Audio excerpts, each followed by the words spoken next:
welcome to Silver Tongue Saturdays. I'm Patricia Caspers. I'm super excited that you're all here. I want to remind you that this portion of the reading is being recorded. When we have the open mic portion, the recording will end at that point. So the open mic will not be recorded. If you'd like to sign up for the open mic, there's a sign-up sheet in the back corner, back there. Thank you all for wearing your masks over your noses. I appreciate that. And also, if you could turn off your cell phones, I would appreciate that too. I'm sure Claire would as well. Let's see. We are here today because we are sponsored by the Arts Council of Placer County. So I'm really grateful for their sponsorship. And also we're sponsored by West Trestle Review. And we are grateful to the Arts Commission for allowing us to use this beautiful space. And the Arts Commission also has agreed to fund us for the entire year. So we will be continuing Silver Tongue Saturdays through at least through July of 2023. Yay! Let's see. The next reading is in July 23rd, and it's Shelley Wong. She's a poet from the Bay Area. She has a new book out called As She Appears. And if you want to find out more about our events, you can follow us on social media. West Trestle Review is on Facebook, Instagram, YouTube, Twitter, and then we have a website, westtrestlreview.com. Let's see. So the agenda for the event is that we will have a reading from Claire Unis, and then following the reading there will be a Q&A. Following the Q&A there will be an open mic. During that open mic I will ask you to keep your reading to one piece, 2 minutes or fewer. And then Claire will wrap it up by reading one more piece, and then she has books to sign if you are interested in getting a book from Claire. I recommend it. And then afterwards, I promised the city people that you would all go out to eat. So I highly recommend that you go downtown. There's a solstice festival happening in the Veterans Garden at 6:30, I think, so you might want to check that out. There's a new Yeti place, ice cream and beer. I don't know if it's open yet, but I'm very excited about it. So it's just down the street. You might want to check that out. And in the hallway, there's an exhibit. It's an art exhibit by Madge Ward. I didn't know about Madge Ward, but she was an amazing artist, and her artwork is all throughout the hallways down there. Some of it was a little controversial, so you can see what the controversy was about. Okay, I'm going to go ahead and introduce Claire.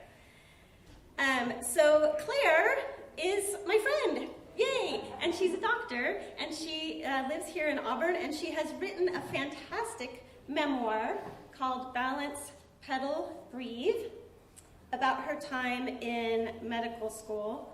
And I actually was in, this is a weird coincidence, I was in my MFA program with Claire's sister Danielle the same time that Claire was in medical school, and getting her MFA in creative writing. So Claire asked me to write a blurb for her book, and so I did, so I'm going to read you the blurb that I wrote for Claire's book. In this brave and vulnerable journey through the wonderland of medical school, Dr. Claire Unis questions everything: her motivation, purpose, abilities, and her own heart.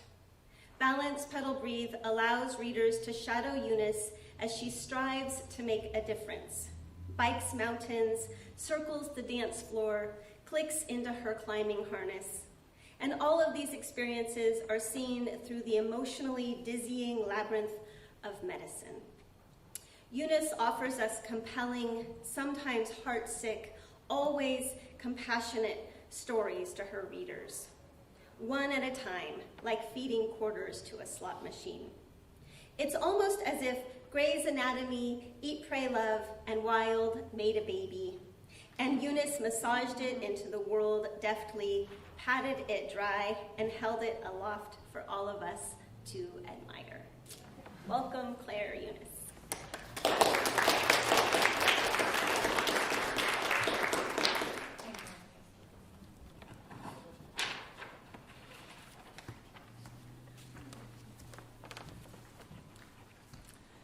Hello and thank you. And most of all, thank you to Trish for inviting me to be one of the first readers in this series. I am extremely grateful to be able to do this, to read to you all today, and it makes this a little more real. So, Trish already introduced my book probably better than I could. I've chosen some sections from the book to read to you all that I hope will be sort of representative of the journey. So we'll start with that, and I'll give little bits of information as needed as we go through this. So the first section I'm going to read from is the very beginning of the book. The chapter is called Into the Chrysalis. The shape of the human body is unmistakable, even when draped in nondescript white plastic, even if the lights are on and the room hums with nonchalance. We entered a whole room of death, bodies laid out on individual stainless steel tables in rows of 3, extending down an eerily quiet long hall where the only noise was the buzz of fluorescent lighting. Beneath each sheet lay answers to questions I had not yet fully formed, mysteries wrapped in sinew, shrouded by flesh, concealed by skin.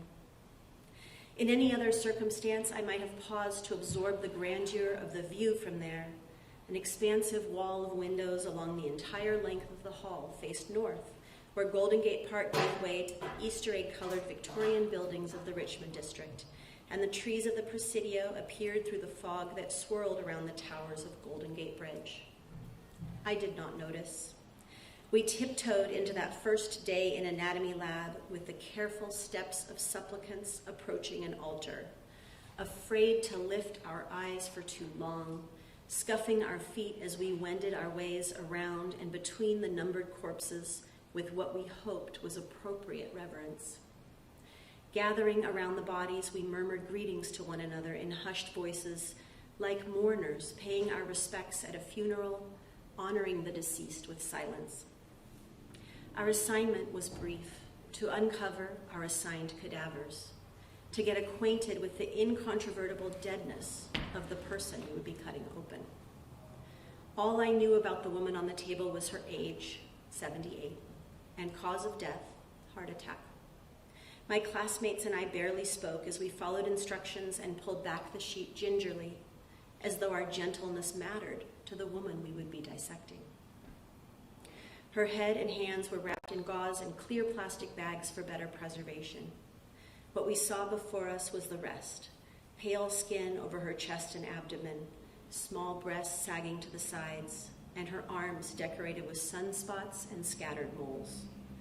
Under my gloved hand, her skin felt rubbery from the formalin, making her seem more like a waxen replica than an actual human being. That thought eased our first introduction.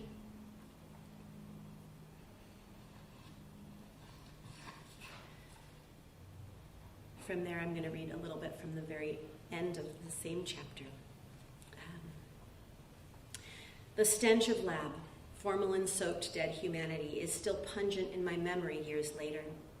I often stood at the wall of windows in the lab that faced Golden Gate Bridge and the Marin headlands, daydreaming about getting on my bike and riding out over the ocean, breathing clean air. Whenever I could leave early, I would head straight for the park or the shoreline, someplace I could be free of the smell that clung to my hair, my skin, even the papers that I took home with me. If my roommate and fellow medical student Nicole joined me on these outings, we could not help but talk about the dismembering we'd witnessed and participated in. The concept itself troubled me. I feared the demystification of the body. Drawn to studying medicine by the enigma of human capabilities and limitations, I feared that too much knowledge would dispel the myths I cherished, laying pathetically bare the mechanics that made each person's physicality characteristic and unique. I could admire the anatomy, how incredibly every person developed a brachial plexus, muscles of the thigh, a liver and intestines, and even the tiny blind appendix. But I refused to let go of the desire to put down my instruments and just appreciate what was there. "Would you do it?" Nicole asked me one day as we walked in the park.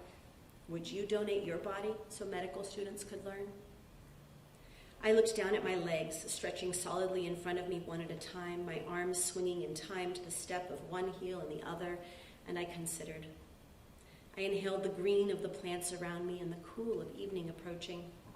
What use would I have for this body when I was gone? What difference would it make, the miles I had walked and granite I had climbed, the accustomed thumping of my heart and the days I had swallowed, gasping for air and whooping with relief at the top of a mountain or end of a ski day? What matter who had touched it or loved it if it would bear children and show scars? Yet I couldn't say yes. We trudged onward, both of us absorbed in our own thoughts. Judaism doesn't allow it, she commented finally. But I think otherwise I might. I mean, I'll be gone. It's just my body. Other people may as well learn from it. I murmured my agreement half-heartedly. How could I explain what I felt with the certainty of knowing that my soul could not survive without the body that housed it? That for all the intellect medical school might demand, I knew no passion disconnected from motion and activity. If my body were taken from me, my soul would surely crumple and refuse to leave. No, I would have to be cremated and scattered to the winds to find any sort of liberation. I vowed then to hang on to my sentimentality as long as I could. How else to retain compassion in the face of unnamed and uncertain trials in the years to come? At the outset, 4 years seemed like an eternity. Change whispered to us from the foliage of the park and lingered at the end of the day like a promise and a curse, settling in with the glow of lamplight on our cheeks at night as we perused our textbooks. The language of medicine was still awkward on our tongues, but it worked its way into our mouths, changing people into patients, limbs into muscle groups, death into expiration, a debt repaid, inevitability past due. Nicole and I often walked until sunset, squeezing the last glimmer of light from the sky as we left the park and turned our conversation from lofty humanism to plans for dinner.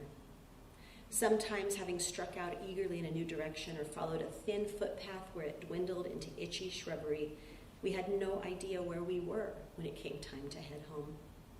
We'd keep on walking and searching, checking the sky for nightfall and absorbing the unfamiliar surroundings.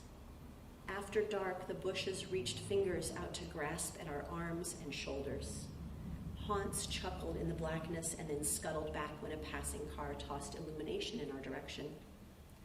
Eventually, we'd find a familiar role of the landscape and a trail we recognized. And then we would be home, the fresh air having almost lifted away the odors of lab and fears of inhumanity that started each trek with us. Our companionship protected each journey, smoothing that gradual process of becoming someone else, while reminding us, step after determined step, of the idealism that brought us to this place. Over time, walking in Golden Gate Park with Nicole became a ritual. We traveled various paths through the botanical gardens, always going a slightly different way than the time before. We remarked at the changing scenery around us, flowers blooming as the seasons turned, new plants showing up where we had noticed nothing before. I wondered, as we wound through shaded paths, whether I would come to know my way around the human body, the way I learned landmarks in the park, the paved roads like major vessels, the footpaths like capillaries, and we like blood cells, bumbling blindly through. Thanks for hanging in there. That was the longest section I planned to read. That was a long one. I have a couple other shorter ones to read now. I'm going to try to bring us through this journey bit by bit. So this next section occurs during my clinical years. So I did somehow make it through 2 years of studying constantly. And my first clinical clerkship was in pediatrics. And this is about tending to my first patient. In this chapter, I talk about being a foreign exchange student and how traveling in Spain during college had somehow prepared me for becoming a medical student, because in medicine we speak a foreign language. In any case, my first patient happened to be Spanish speaking as well. So I was speaking 2 different languages when I had my very first patient, named Javier. When I reappeared in Javier's room the next morning, I was prepared to explain what I had learned about bone marrow aspiration. Though I was more helpful as a translator than as a fledgling doctor, I felt protective of the mother-son Garcia pair. I related to their isolation. Speaking only Spanish, they went through each day with gestures and charades, inferring what they did not understand. Senora Garcia began to smile each time I appeared, perhaps because I could convey messages back and forth to the nurse for her, but also because I explained what the other doctors didn't. They came to trust me, Javier a bit suspiciously, but lulled by my patience and his mother's acceptance. Most likely, Senora Garcia could see that I was the most optimistic of the group and the most invested in Javier's well-being. Who wouldn't latch on to hope? The bone marrow aspiration itself was traumatic. For me, that is. Javier was given some medicine to sleep for the 10 minutes it took to prepare and guide a large bore heavy needle into his hip bone with a forceful crunch. Cells were sucked out of his bone marrow, and the moment I saw that mixture of red blood and greasy yellow, I felt like a heavy cloud of smog had settled on my head. The room was suddenly hot, too hot to breathe, and the remarks of nurses and doctors sounded like buzzing, far away and abstract. I needed air.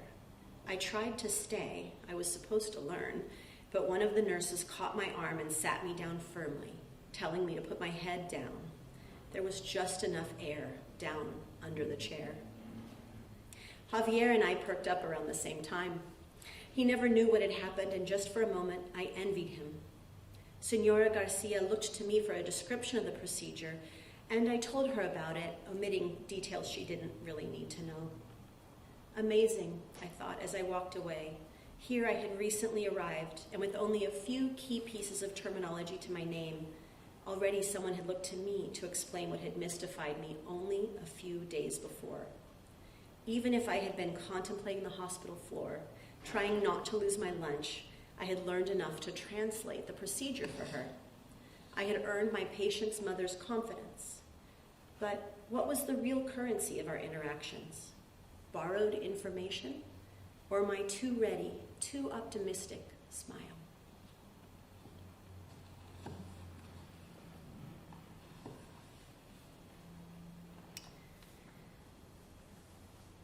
Okay, this next one is about a surgery that I assisted with. And I think what you need to know about this section on surgery is 2 things. I was a student of surgery about 9 months into my 3rd year of medical school, and I had been sent to do this rotation with a friend of mine, from whom I grew apart rather quickly during that rotation. It was probably the most challenging of my medical school rotations in terms of feeling like I could be myself and could retain the compassion that I intended to retain. Inherently intrusive, surgery brings doctors into the most physically intimate contact with patients of any medical specialty. Nothing or very little remains hidden from the surgeon's eye. The body is stripped of clothing, then stripped of animation under anesthesia, and finally breached by the scalpel. A human is quickly reduced to pulsing blood vessels and diseased organs. He or she is often the playing field on which the surgical pecking order is established and reestablished in the course of treating and hopefully curing disease. Over and over, I heard physicians quiz residents and residents quiz interns, and all of them quiz medical students. What structure is this? What blood vessel feeds it? What do I need to worry about if I cut through this layer right here? Being witness to the inner workings of the human organism was an intense privilege. Almost daily, we saw glimpses of this dark world that most people will never see. At the same time, reverence was demanded in such a way as to kill the simple beauty of life pulsing willfully on. We were given retractors to hold, keeping open the window in which our superiors worked. We were expected not to speak unless spoken to. Our questions, if ill-timed, were ignored. If deemed worthy, we might be allowed to close an incision, demonstrating the knot tying we practiced over and over during scheduled lectures with surgical thread pinned to our scrubs. In all, surgery was ritualized to emphasize the import of being so entitled to another person's body. As students, we were at the bottom of a steep hierarchy.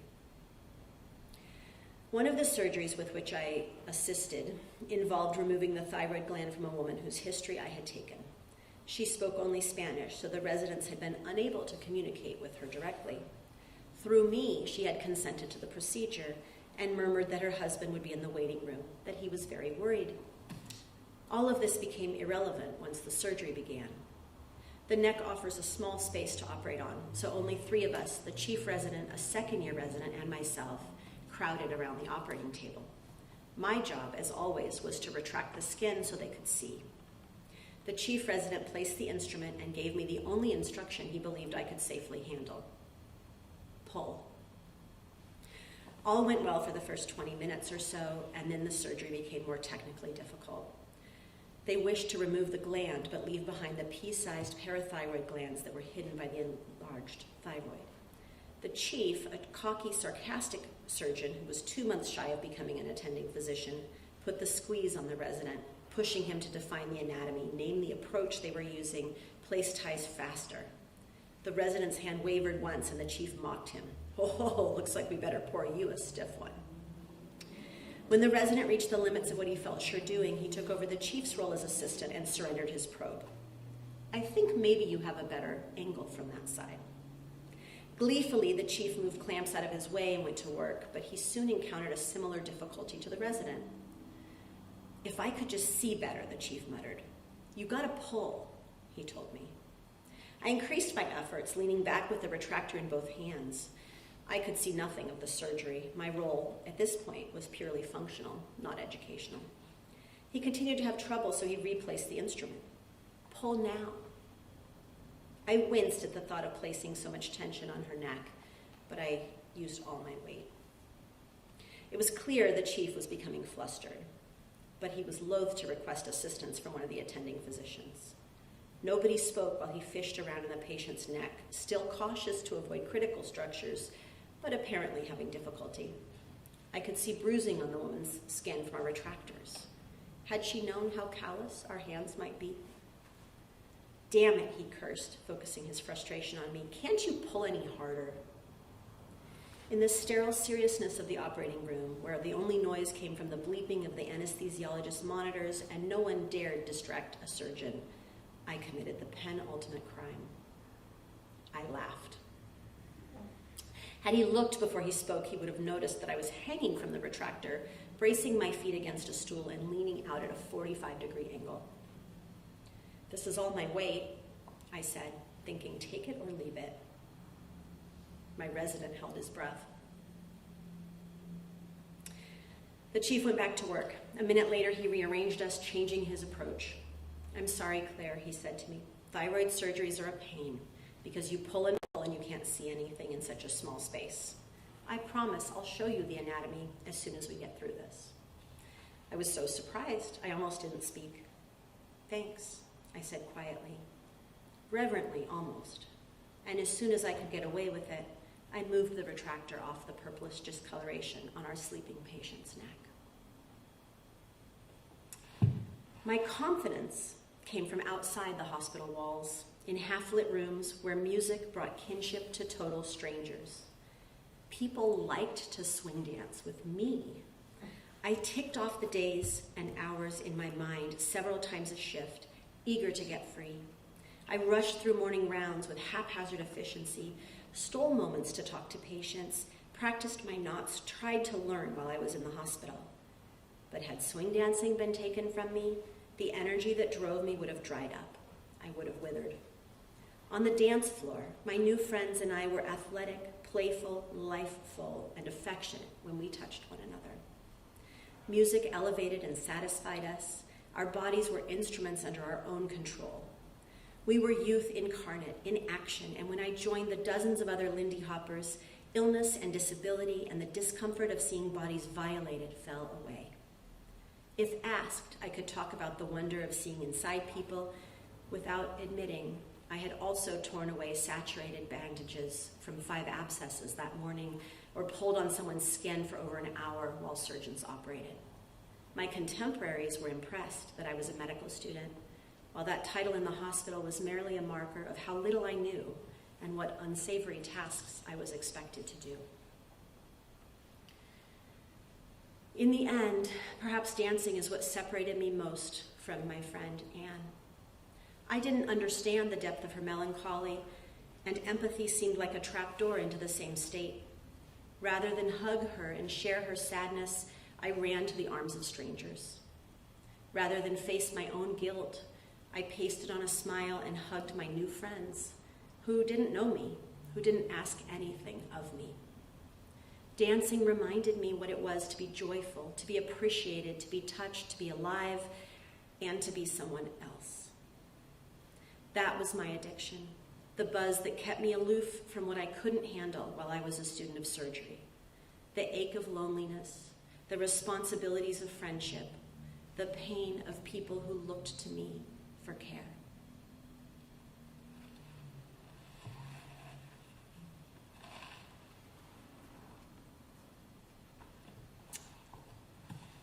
So I have 2 other sections that I could read. And I want to make sure that I'm leaving enough time for everybody. So give me just a moment to see what time we have here. I think this is a good one as I ended up in pediatrics.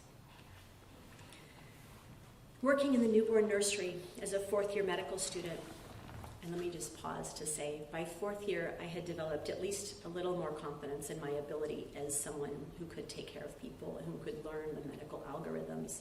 Thankfully, my confidence did increase over the course of medical school somewhat, and I was fortunate to work with some fantastic attending physicians at UCSF. This particular one wrote the textbook on newborn care. Working in the newborn nursery as a 4th-year medical student, I frequently attended deliveries. My job as a member of the team of pediatricians that rushed into the labor and delivery room on a moment's notice was to prepare for anything. Don a clean gown and gloves, check the warmer, turn on oxygen and have a newborn-sized mask ready, test the suction tubing, lay out warm blankets, and have hands out to receive the tiny new being the moment he or she arrived. And as soon as that slick little body was placed into the 2 by 3 foot table under a radiant heater, we followed a well-defined resuscitation algorithm. First, we dried the baby. If the obstetrician had noticed greenish-colored fluid coming from the birth canal, a sign the baby had been stressed, we took care not to stimulate the baby too much until a nurse could use suction tubing to clear its nose and mouth. Then we rubbed the newborn with dry blankets more vigorously. Most babies, if they had not yet cried, would do so at this point, gulping air by the mysterious, deep-seated reflex that converts them from aqueous beings to land animals. A pink, vigorous infant could be examined with some leisure at this point. But if the baby didn't open its lungs, or if the skin was bluish or mottled, the intensity of our attention thickened. We would then give breath by applying a face mask and squeezing oxygen through an inflatable bag. One of us was assigned to check heart rate. The other might tap those tiny thumb-sized feet or prepare for the next stage of resuscitation if there was no response to our efforts. Get ready to intubate, to take blood, to give medicines. I knew what to give, how much, and in what order. Over and over, I had reviewed the algorithm, asking our attending to test me on the resuscitation doll in the corner of the nursery. A well-groomed man with white hair and carefully shaped beard, Dr. Hammett carried himself with the relaxed air of someone who has seen way too much to be easily surprised. He smirked at my enthusiasm to be tested and humored me, twisting the circumstances of each make-believe scenario to find out just how much I really knew. Each time I followed him pace for pace, as long as he followed branch points that I could recognize. Bump, bump, bump. He mimicked heart rate for me while I held a stethoscope to the plastic doll. So the heart rate's still less than 60 and I want to give epinephrine again. Same amount. What else do you want to do? It's time to check a blood gas and I'm going to intubate. Taking the metal instrument in my left hand, I scooped the doll's make-believe tongue up and away from the trachea with the curved blade, then followed it with a piece of plastic tubing and withdrew the blade. "I think I'm in, but I need to check," I commented smoothly, listening over both sides of the infant's chest and its stomach with my stethoscope while squeezing oxygen-rich air into the tube. "Equal lung sounds, so it's right. Now I resume giving O2 and check heart rate again." The baby starts shaking. Shaking? And his eyes roll back. So he's seizing. I paused and reviewed what I knew. This was definitely not part of the resuscitation tree I had studied. Finally, Dr. Hammett stepped back and waited for me to look up. When I did, he grinned. "Perfection is the enemy of good," he said. "You are a very good student. Keep it up. But beware the trap of perfectionism, because it only causes problems." That was all he said, letting the mystery of his words twist and linger in his wake. Not everything we encounter can be managed by algorithm.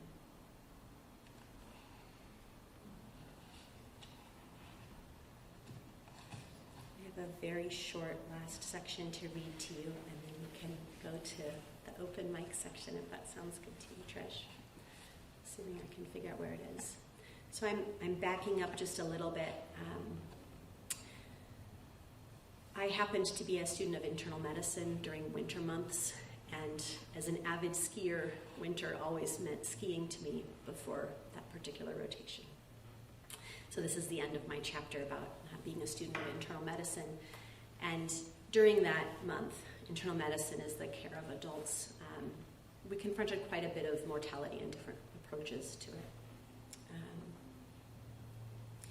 I went skiing after my 4th year rotation in internal medicine ended too.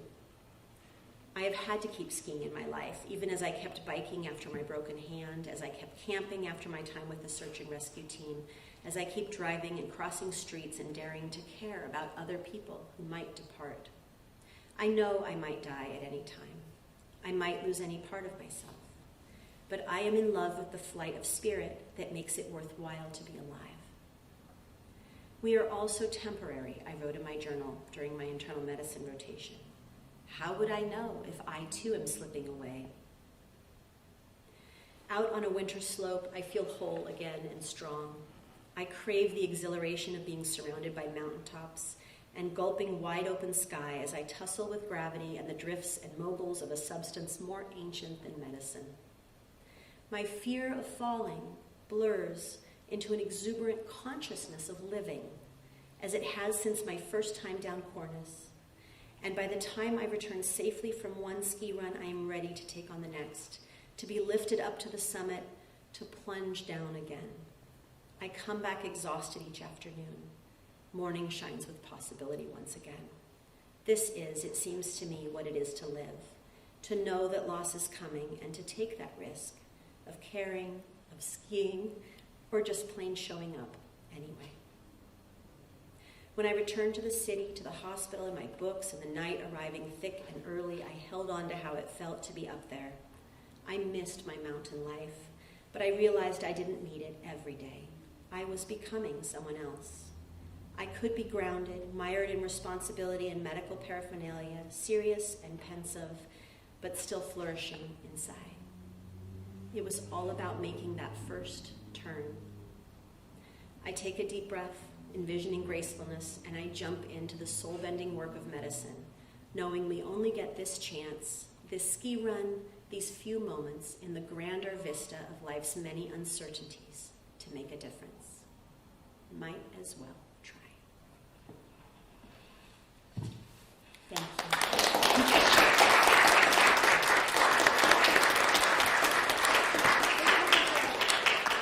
Q&A.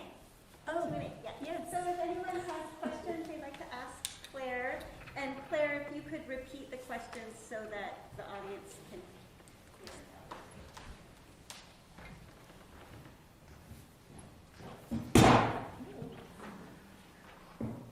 No harm done. Yes. Do you use your journals that you kept all these years to write this? Thank you. The question is, did I use my journals that I kept all these years to write this book? Absolutely. I actually, when I was partway through medical school, I started my 3rd year of medical school, I was worried I wouldn't remember all of the things I wanted to write about, so I enrolled in graduate school in writing and used my journals that I'd been keeping all along. Most of this was actually written while I was still in medical school.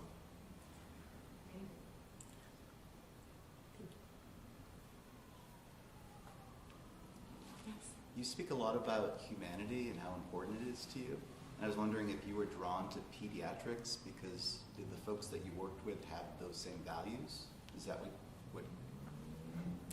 That's a great question. So Rick asked or noted that I speak a lot about humanity in my book, and he wondered if I chose pediatrics because the other people who work in pediatrics shared those same values. I really felt that the majority of the attending physicians I worked with shared those values at UCSF. So I don't think that was specialty specific at all. I was very fortunate, perhaps with the exception of the surgery rotation where I encountered some more difficult personalities. I had fabulous role models in almost every single rotation, if not every single rotation that I went through. So I don't think it was particular to pediatrics.